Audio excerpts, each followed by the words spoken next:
Welcome back, guys, to another video. Today I'm going to be discussing whether or not the Mets will be able to afford George Springer even after acquiring Lindor and Carrasco. The New York Mets have been linked to a lot of high names in the MLB offseason this year. Obviously, they just got Lindor and Carrasco, so I'm going to be talking a little bit if they'll be able to afford him. First of all, the luxury tax this year is $210 million. The New York Mets are currently sitting at 170, but they said that they do not want to pass 190. Obviously, they can, so they still have about $40 million that they can spend, but obviously, they don't want to be pushing that line because the team will get taxed more.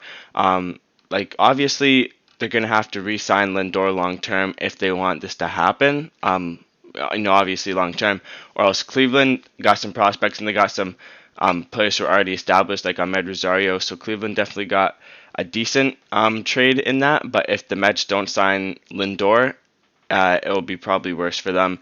If they do get Lindor for owner of the year and they win the World Series, obviously it's a good trade. But for right now, I probably see their main priority is re-signing Lindor. Lindor reportedly wants $300 million in his next contract, which is a lot of money. We're talking about $40 million a year. Apparently, Cleveland offered him $200 million, but he did not accept that, and he is a New York Met now. And we can't forget the guy who came over in that trade as well, Carlos Carrasco. Is making $12 million. And then they also have some expensive pitchers as well, such as DeGrom. He's making $27 million. And Syndergaard, who makes $8 million this year, but he is a free agent next year, and he's probably going to want upwards to $25 million. Marcus Stroman also makes 18.9, and Seth Lugo makes some money as well. So there's a lot of money in their pitching, and they're probably like I could see them adding Bauer, but if they add Bauer at the $40 million that he wants a year, that would push them right to the luxury tax. I don't see them doing that.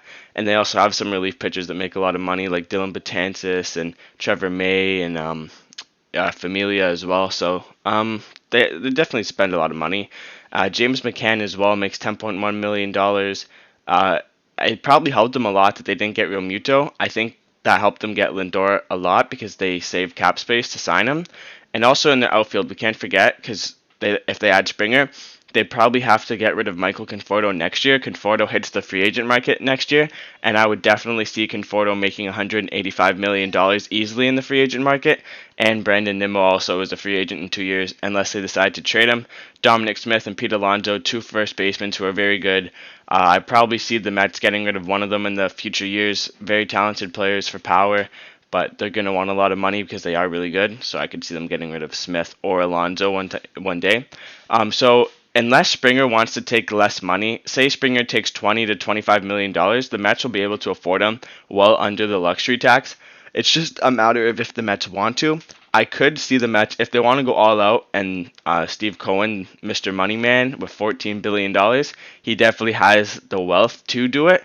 Apparently, the Mets offered him 5 years, $130 million, and the opponent team, the Toronto Blue Jays, offered Springer 5 years, $115 million. So they definitely have the upper hand right now. It's just where Springer wants to play. Springer, born and lives in Connecticut, definitely close to New York, and he'd have some connections there. I do see Springer going to the Mets if that contract offer is actually true. Let me know what you think about this down in the comments. Do you think the Mets are going to sign Springer, or are they going to keep some cap room, or maybe they choose someone else to get on their team? Let me know. And yeah, that's basically it. The Mets spend a lot of money, and they have a little bit of room to spend a lot more. So thank you for watching. If you like fast baseball news or analytics, any of that stuff, predictions, be sure to subscribe with notifications on, and like this video if you want to see more of these. Thank you for watching, and see you in the next one.